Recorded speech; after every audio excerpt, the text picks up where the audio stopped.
استنى عندك، لان الفيديو ده بعد ما تتفرج عليه هتفضل تحمد ربنا على النعمة اللي انت فيها مدى حياتك. اسمع كده الفيديو.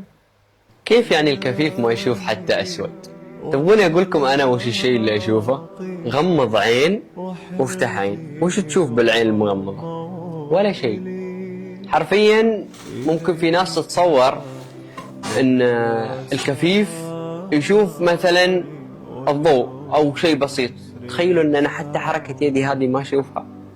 نسبة البصر عندي اللهم لك الحمد 0%. شيء ثاني يا جماعة، يعني مثلا افرضوا انكم وصفتوا لي مثلا هنا حولي انوار، هل اني ممكن بتخيلها وكأني اشوفها؟ لا، بس بتخيلها ببصيرتي، والتخيل بالبصيرة افضل من الرؤية بالبصر بالنسبة لي انا كشخص. الكفيف حتى الاسود ما يشوفه، يشوف العدم. هذا الشيء اللي ممكن اقدر اوصف فيه نظرة الكفيف، لان الشعور والوصف اللي في داخلي مهما وصفته ومهما قلت ما راح أقدر أوصل لكم المعلومة أبدا، لأن الشيء أكبر من الوصف يعني.